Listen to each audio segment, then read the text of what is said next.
JY entertainment. हाँ hello check hello ऐसा वाला भैया थोड़ा आवाज दीजिएगा और उठाइए दोनों हाथ और बोलना है क्या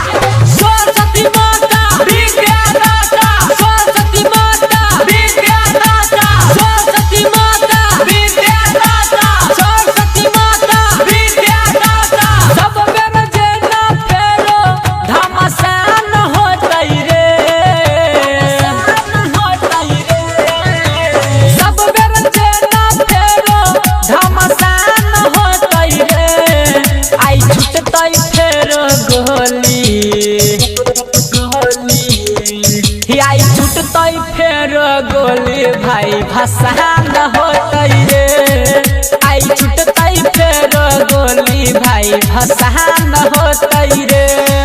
तो सुनिए जितना भी डांस करने वाले व्यक्ति है कि अपने टोली के पास आकर डांस करे दूसरे के पास ना जाए और प्रेम से बोले सरस्वती माता की जय। रहत रे के करो सुनैला का हर जगह होत ही अपने धमाका रहत रे के करो सुनैला का हर जगह होत ही अपने धमाका खूबे रंग उड़तै लाल आसमान होतै रे खूबे रंग उड़तै लाल आसमान होतै रे आई छुटतै फेरो गोली आई छुटतै फेरो गोली भाई भसान होतै रे आई छुटतै फेरो गोली भाई भसान होतै रे। हाँ हाथ राकेश भैया रमन जी का गाना बजाइए और जितने भी माता बहन सभी को प्रसादी देते जाइए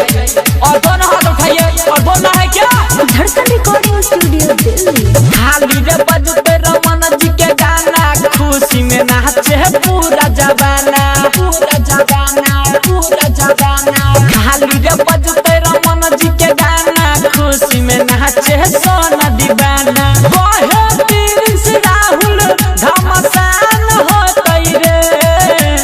कहे अंशु सुमन घमसान होतै रे आई छुटतै फेरो गोली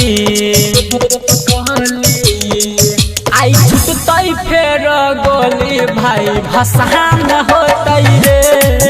आई छुटतै फेरो गोली भाई भसान होतै रे। धड़कन रिकॉर्डिंग स्टूडियो दिल्ली।